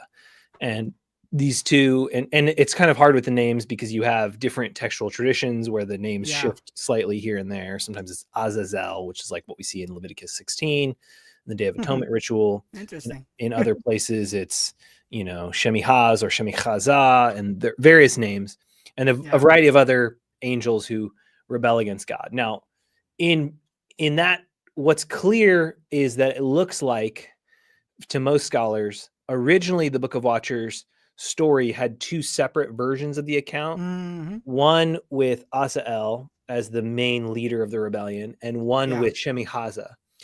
And if you read in the narrative of the Book of Watchers, Shemihaza is specifically associated with leading the angels to agree in heaven, hey, listen, we know we're not supposed to do this, but these human women look really good. We're going to go sleep with them. We're going to produce offspring with these women. Yeah. And so they all take an oath together to come down to earth and have sex with human women. And so the sexual transgression is specifically associated with the leadership of Shemihaza. The other part of the story that also shows up in the text is that Asael leads the angels to teach the women and their offspring these secret arts, including metallurgy, so they can make weapons and war, cosmetology, so they can put on makeup and continue to deceive. So, you know, in the Book of Watchers, makeup is the invention of the angels who have fallen or who have rebelled against God. And other, the cutting of herbs, what we call pharmakeia, which eventually is where we get our word pharmacy and medicine. But these potions, what we think of as potions and spells. And so they teach them all this stuff. And Azael is considered the leader of that other kind of band. And it's a little unclear as you read the story, like, wait, who's the leader? Is it Shemihaza or is it Azael? And what scholars think is that at some point, these were two separate stories of rebel angels, and they were eventually kind of put together. And you see the same kind of thing in Genesis, right? You have two creation stories, Genesis 1 and Genesis 2. Genesis 1, man is created according to the image of God. And then in Genesis 2, he takes the takes Adam from the dust and shapes him and breathes in him the breath of life. So two stories that kind of get put next to each other. And similarly, many scholars think there were originally two stories that got woven together. Now, the problem is the only textual evidence we have shows those two stories have already been integrated. So we're guessing, we're just theorizing that we think these were two separate stories. At the very least, these stories lead to the possibility of, so who is culpable? And in the Book of Watchers, I don't think it's especially clear how humans are responsible in any way for evil. You could argue, so for example, in 1 Enoch 10, I think it's 10:8, it says that when the good angels come to bind up the wicked angels for their rebellion, it says that you're supposed to write over Asael the responsibility, the petition, the epitaph of all sins over him, seeming to imply that it's Asael's fault that corruption has come over all the earth and that sin is kind of his fault. But I think you could also argue both unless it's a case of rape, although it doesn't, in the narrative of Genesis or in the narrative of the Watchers, it doesn't seem as though it's, there's not a lot of talk of consent, so we're sort of guessing. But it sort of takes two to tango kind of thing. And similarly with the instruction motif, for Asael to teach the women and their sons these destructive arts, they have to do the work of actually learning them. So there is this sort of question of responsibility, and it's clear from the beginning of the book that opens with this, like, hey, God's coming to judge all the wicked for their wickedness, including humans for their human wickedness. But it's unclear, I think, in the Book of Watchers, how responsibility is apportioned, meaning how is it that humans are still responsible for sin when it comes from the outside, from these superhuman angels? But what Jubilees does is it takes the Watcher's story and it weaves it more intricately into the narrative of Genesis, so that in the Book of Jubilees, Adam and Eve, when they commit sin in the garden, they're kicked out of the garden, and it's more like the Genesis story. And in Jubilees, one of the fascinating parts about the Book of Jubilees as compared to the Book of Watchers is that in Jubilees 5, I think it's 5:12, it says that after the flood, God gave the sons of Noah, or humanity, a new and righteous nature. so that they could do good. And the idea is that Jubilees accepts the premise that we find in the Book of Watchers, that there is some fundamental corruption of the cosmos that happens in the Watchers' rebellion. Like something goes awry in a way that is dramatic. And if you're reading the story of Genesis, it sort of makes sense. I mean, we focus so much attention on chapter 3, but if you even look at like what is done in the story and the consequence, Genesis 3, Adam and Eve disobey God. They eat from the fruit they're not supposed to eat from. And what is the consequence? They're kicked out of the garden, which is not good, but it's, could be worse. Genesis 4, Cain and Abel, Cain kills his brother, murders him, and Cain isn't even punished with death himself. He's forced to wander the earth, and it's a bad deal. But when Genesis 6 happens, the consequences are so dire that God destroys the whole earth. I mean, there is something fundamental that's happened in Genesis 6 that is of a different order than what we saw in the previous stories. And so because of that, I think part of what Jubilees is arguing is that in the flood, the earth is not only destroyed, but it's also renewed in some fundamental way. And humanity is then enabled to obey the law. What's that? It's a new beginning, I said. Yeah. A new beginning. It's specifically, the text says humanity is given a new and righteous nature.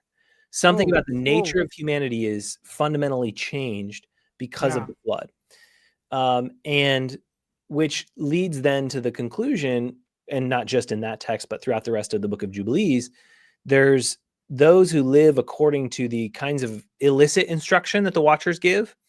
And then there are the sons of Abraham who follow in the footsteps of Noah and learn the sacred literature that gets handed on and are protected from evil by following the law. And so the demons, when they go to attack, in Jubilees 10, there's this really unique and fascinating passage where Noah prays for his sons keep getting attacked by these spirits, these demons. And so he prays and he says, God, I need you to get rid of these demons because they keep attacking all of my sons. And then Mastema, which is sort of the Satan figure in the book of Jubilees, says, whoa, wait a minute. You can't get rid of all of these spirits because I need them to help me. And so God sort of compromises. First, he's like, yeah, no, I'm going to get rid of them. And then Mastema's like, wait a minute, God, you can't get rid of all of my servants. I need people to help me, with humans. And so God says, okay, I'm going to leave you, Mastema, with 1/10 of them. So he gets rid of some of the evil spirits. Yeah. The other ones continue to plague humanity. And so then he also instructs the angel of the presence to give Noah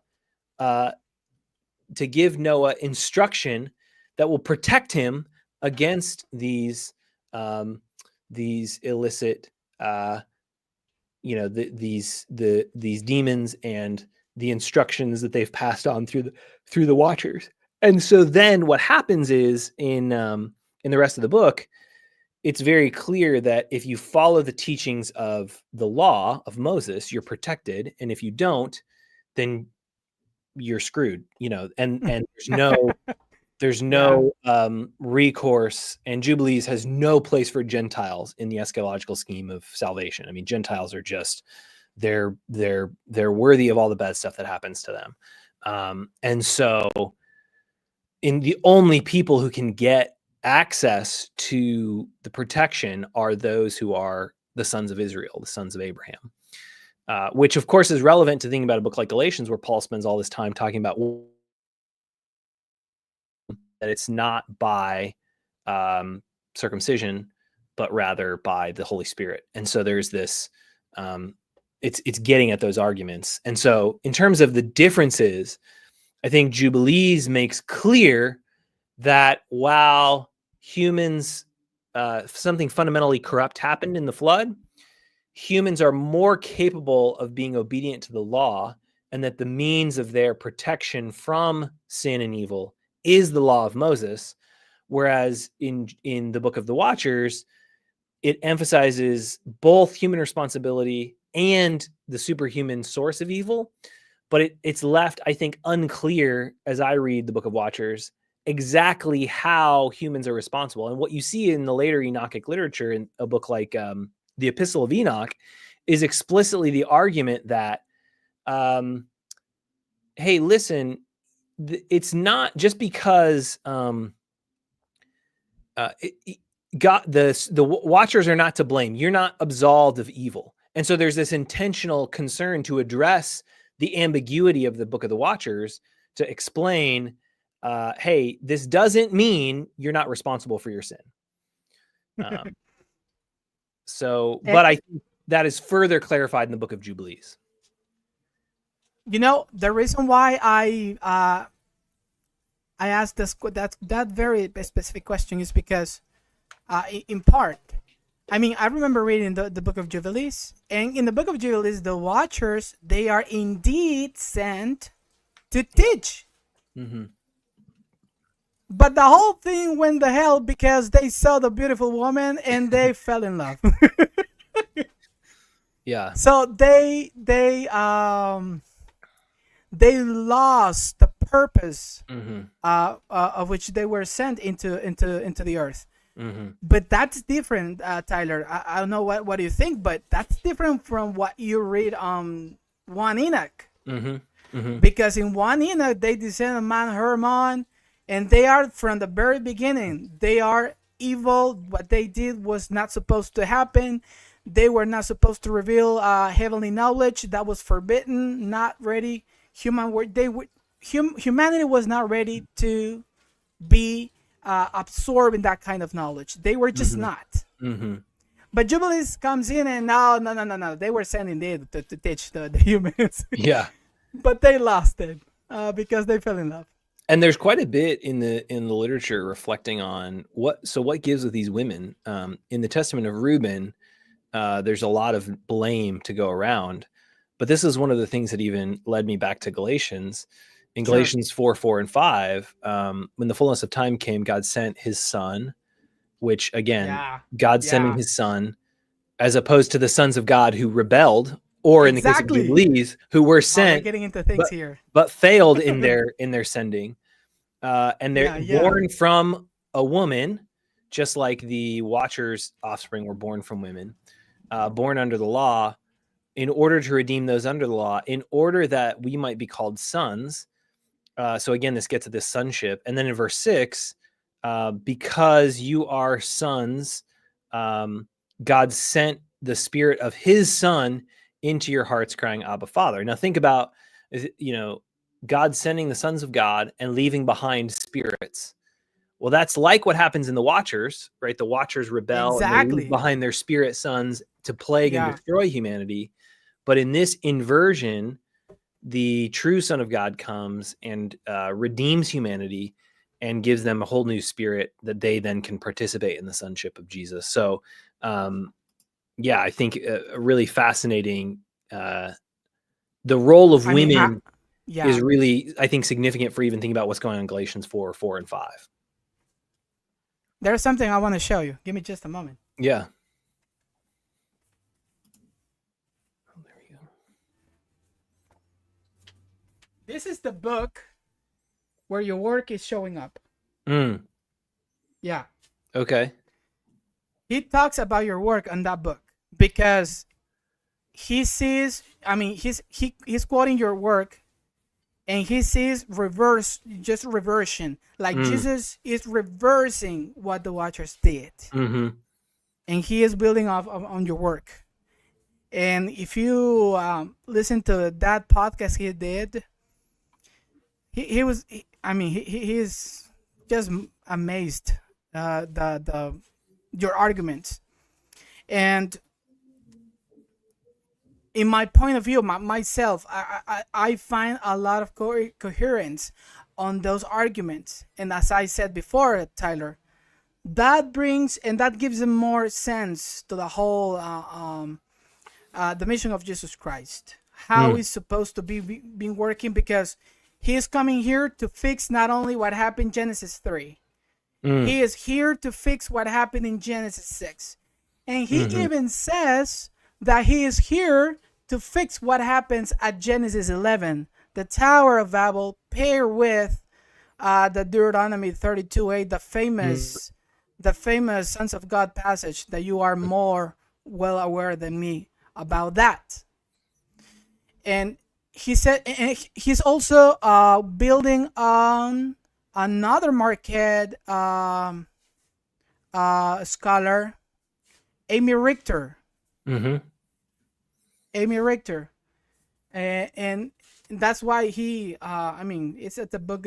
This was a birthday book. It's been a while, Mm. but me as a layman, reading this kind of stuff, it's like, okay, let's stop. Where have I been all this time that I've never heard about this? And I understand. You scholars.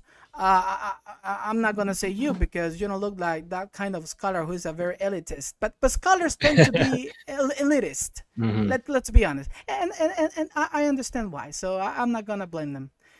Because they're very jealous about their work. Don't mess with my work. Don't misrepresent my work because I'm going to find you and I'm going to tear you apart. No, I'm kidding. But yeah, in Heiser, and he's not the first one. I mean, no, but he tried to, coming out of the what do you call it, the The ivory tower. the ivory tower. Yeah. Thank you, the ivory tower. Coming out of the ivory tower, he said, "Okay, let's talk about these guys and their work. And one of those guys is it's you and your work." And I remember Gabriele Wacachini when we started the Facebook Enoch Seminar in Spanish Facebook group. One of the first books that he recommended to for people to go and buy and read it's this book that we're talking about.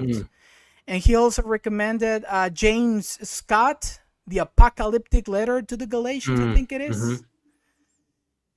And yeah, and he recommended those books. It was included, and that was the other confirmation that I needed to talk to you. And here we are.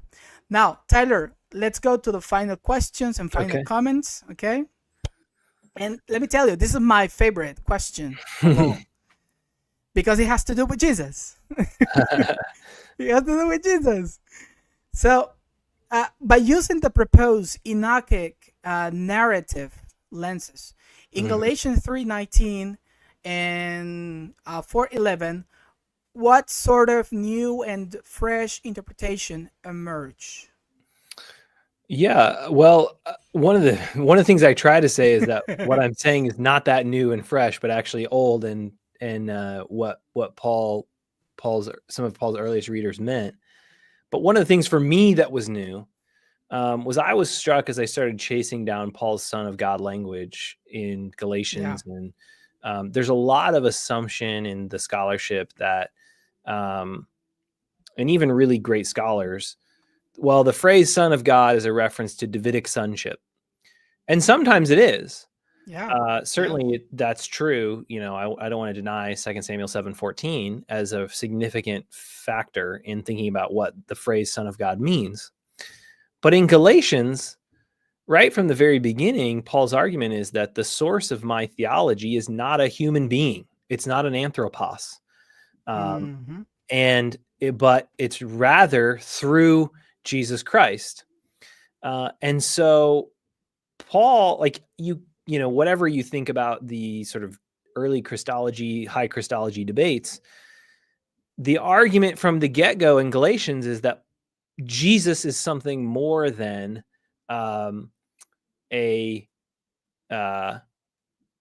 human being. He's this Son of God language is it's language for divinity in Jewish literature.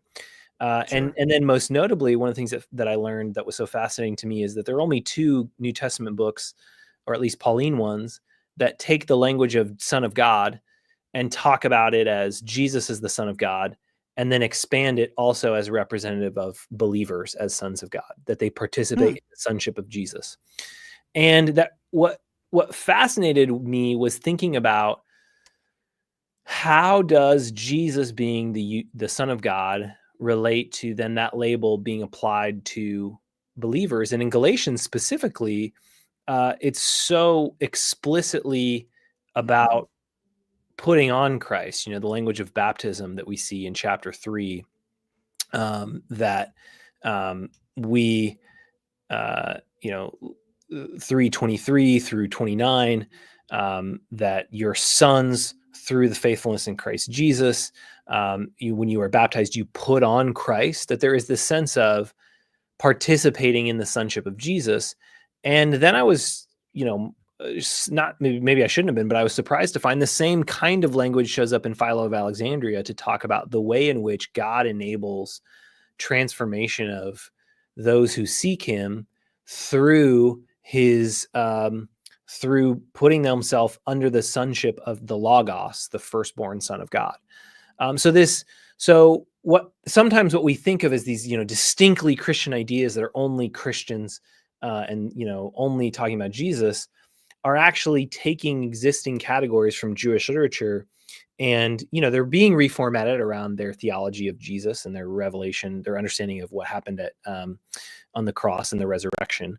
But they're reforming existing categories and ideas that help us even understand things like when it talks about us as being sons of God. I would argue Galatians, it's more than a metaphor.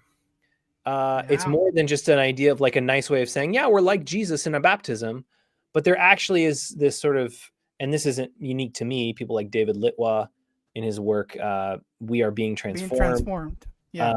And even Stanley Sowers has argued some of this about participation language.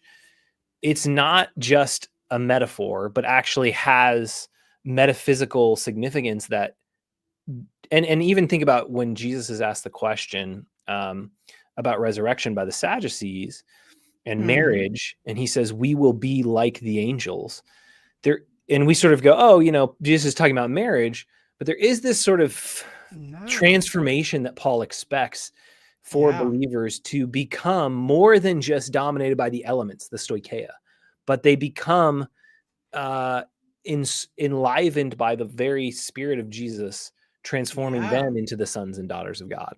And so that was something that both the Christology that I discovered in Galatians was more explicit than I expected it to be, and the sort of significance of what that means for Christian resurrection theology, which you don't typically think of Galatians as a book about resurrection theology. No, but not at all. It's once you start to think about what does it mean for us to be called sons of God, Exactly. That was pretty transformational for me and enlightening in a way that I never saw that until I was doing the work of chasing down the sons of God references all throughout the Hebrew Bible and Second Temple Judaism and in Paul's letters, and just reading the debates that scholars are having, and then reading Paul's letters and going, listen, there's no way that in Galatians what Paul means by son of God is a king. It's just not the valence that's being used in these texts. Son of God in Galatians is a way of talking about Jesus as being divine.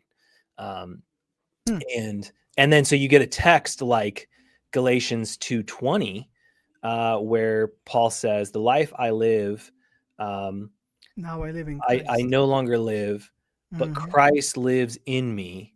And the life I live in the flesh, I live by faith in the Son of God who loved me and gave himself for me. And so this idea of the participation in a whole new kind of life, which is of course ethical, but it's not just ethical. It's also, I think, transformational in kind of a metaphysical resurrection kind of sense.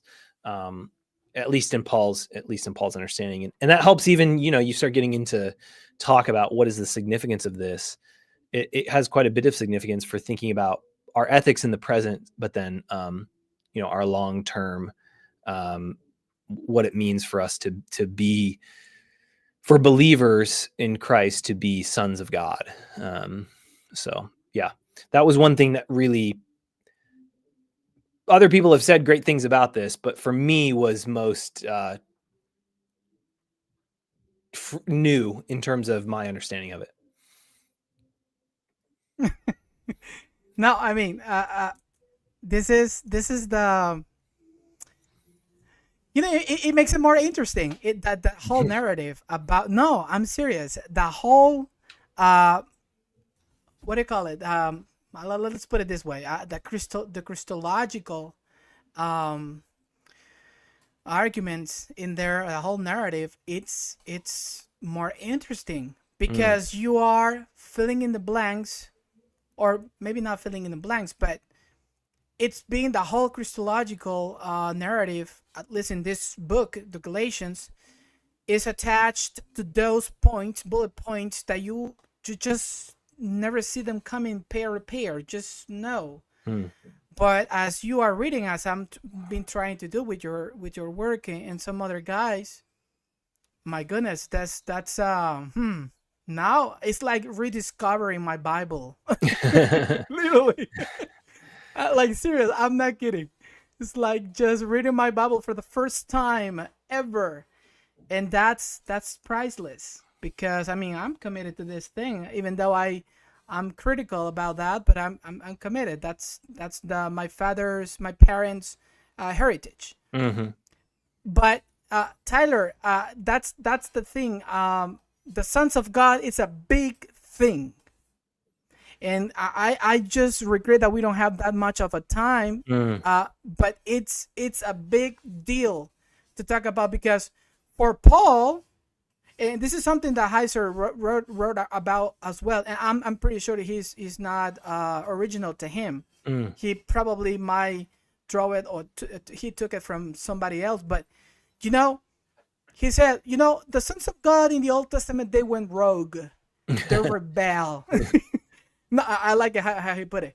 They went rogue, they rebel. They wanted, like the Psalm 2. Hey, let's just have the chains on us. Just let's take them away. Let's just go away from his authority now that he is not able to see us. And they think they can win. But they have no idea that the true sons of God are already walking on earth. And the whole creation is just journeying, is just longing for the true sons of God to be revealed. Apocalypse, that's the term, if I'm not mistaken. The apocalyptic the revelation of the sons of God, plural. And Heiser go like, yeah, and that's you and me. That's you and me. And then he says that in Genesis 11, with these sons of God who rebelled, they were put on over the nations, and they rebel. He quote Revelation, I think is 3:26. I don't quite remember, but he said, to the one who is faithful to the end, I will give him authority over the nations. And he says, those sons of God back there who did a poor job, and they just enslave people and do injustice and sow chaos in the earth, they're just out of God's role payment. They don't belong there. But those places, those places need to be filled by somebody else, and that's you and me. and I'm like, okay, so this thing of sons of God is a big deal. So what you can see on the screen, it's him talking about you. No, look at what he said. I'm going to be asking you to think, but I find the possibility here really fascinating. Then he says, now I've mentioned this topic before in the other episode, just in passing. This is really coming from something I blogged about 2 years ago at the Society of Biblical Literature meeting. I went to hear a paper by a guy named Tyler Stewart, who at the time was a doctoral student at Marquette. I'm not sure if he's done. Okay, he goes on to go there. And then in page number 10, let me show you right away here. That's the catchy word. Always when he brought you up here, he will say like, just whose transgressions are we talking about? Yeah. And because he said that's the very question you did when you were given the paper. Has any one of you thought of whose transgressions is Paul really talking about? And it's right here. I think it is. Yeah. When we read Galatians 3:19, why the law? It was added because of transgressions. The Stewart asks well, have we ever really stopped to think just whose transgressions we're talking about? And that's the trigger. That's the very trigger right there. So my dream was, I really wish to have both of these guys on my show. gladly we have you here, and I want to thank you, Tyler, for your time and taking the time to go and addressing these questions and talking about your book. Unfortunately, Heiser, he's no longer with us. He passed away 2 years ago. Um, but here we are, and I'm glad we had this discussion. Trust me, if I were in your house or some nearby you there, I will like really pepper with questions. Well, it's been a gift to me to spend the time and to have someone be interested. And you write a dissertation or a book, and you wonder who's going to read this thing. But I'm grateful for your interaction and the time that you spent to carefully read it, and hope this is helpful. But man, what a gift to me to be able to spend some time talking about this, and I've just really enjoyed it. So come visit. We'll go to coffee and not tea. We'll do coffee. And and we can talk until the cows come home, I guess, or until it's too late, till we have to go home. Yeah, I love talking about this stuff, but my wife doesn't. She's tired of these conversations. So I know. we are weird people. I know. Tyler, yeah, I said it. Go ahead and quote me.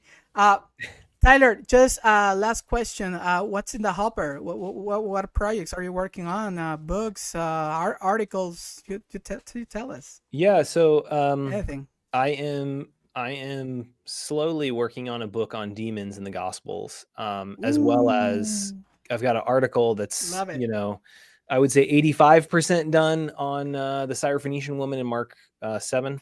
Okay. Reading that story through some insights from Paula Fredrickson's work on divinity and divinity and ethnicity, as well as thinking about kind of the Watchers tradition, and I think how those come together in Greco-Roman, even in well, there's lots there, but unfortunately, the last 15% is usually the hardest. So I've got to really, buckle that down.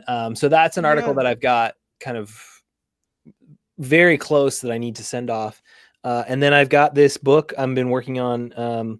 It's going to come out through Oxford on tracing the language for daimon in not just the Gospels and in Second Temple literature, but looking at the language of daimon in Greco-Roman and Hebrew Bible literature. So really looking at, I spent a lot of time in Homer, Hesiod, in the tragic poets, Sophocles, Euripides, tracing down what's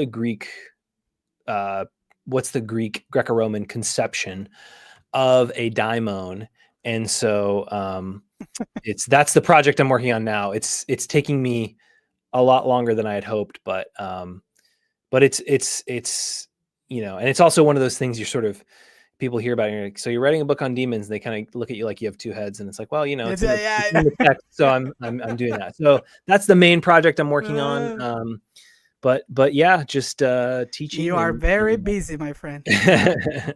Yeah. So. Okay, Sergio Ramirez. He says, hello, I'm arriving late. I will see again the video. Yeah, go ahead and check it out. So yeah, people, I just want to remind you, we have the follow-up interviews is coming to the show. Robin Faith Walsh and her book, about the New Testament in its Greco-Roman literary world. It's dope. Trust me. It's what she's a Stanley Stowers student. Yeah. Is this a new book that she's got? What book is it? Yeah, I think it was in 2020. I think it was released. Okay. Yep. It's one of I mean, it's a very, very interesting thesis she's putting out there. Scholar, fascinating. Scholar. I don't know her personally. I've never met her, but her work is but let me tell you something, Tyler. Most of Stanley Stowers' students are dope. I mean, you got Emma Wasserman, Stephen amazing. Young, Robin Faith Walsh. Goodness. What he was supposed to be doing, these guys. I mean, they are encyclopedic. Yeah, so, and also, who else is coming to the show? Yeah, the greatest, Jim Vanderkamp, to talk about his massive book on Jubilees on Yeah. the Hermeneia series and his translation.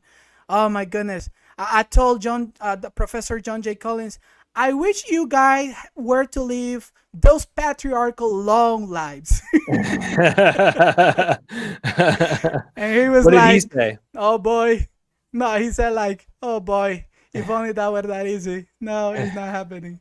But yeah, we want to take advantage of that. So put in there. Also, Helen K. Bond from Edinburgh is coming to the show to talk about her book on the first biography of Jesus, Mark. The genre of that gospel, that's interesting. I mean, I have never read the gospels just like Marv, that. I don't Specifically belong in this Mark. lineup of incredible scholars that you have coming, so I'm just overwhelmed. These are such incredible scholars you've got coming. Yeah, no, you are part of that for sure. So Robin Faith Walsh, Helen K. Bond, Jim Vanderkam, John Walton is coming to the show as well to talk about Genesis 1 and ancient cosmology. And who else do I have in the hopper here that I remember? Let's see. I think that's yeah. I plan on bringing Barkley, but this guy are very busy. I mean, Stockenberg, Archie Wright, they are busy. But we're gonna try. We're gonna be keeping right there, just trying to bring in. All great So, scholars, great scholars. Tyler, it's been a pleasure to have you on the show. Thank you so much.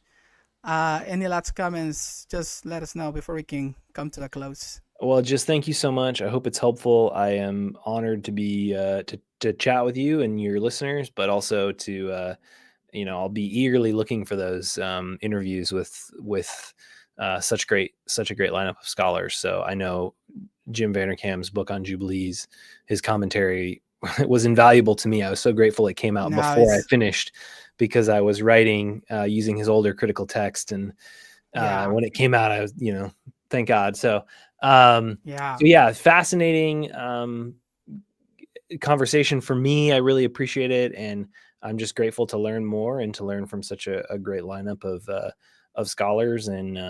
And thank you for taking the time, because it's a real treat for me. So you need to come visit, and we'll get some coffee and maybe we'll catch up at SBL or something sometime. So, for me, it would be a dream come true to go to SBL. For now, it's not possible, but I mean, I still have a couple of years to live on, so maybe it happens. And if it doesn't, well, I'm not gonna die for that. Well, thank you for your work, Marv, and making this accessible and translating Thank it, you. and just what a gift you are. So thank you so much. Thank you, sir. It's appreciated. So with that note, we come to a close. Everybody, keep an eye on, and remember, religion is important, but talking about religion critically, that is even more important. Until the next time, bye now.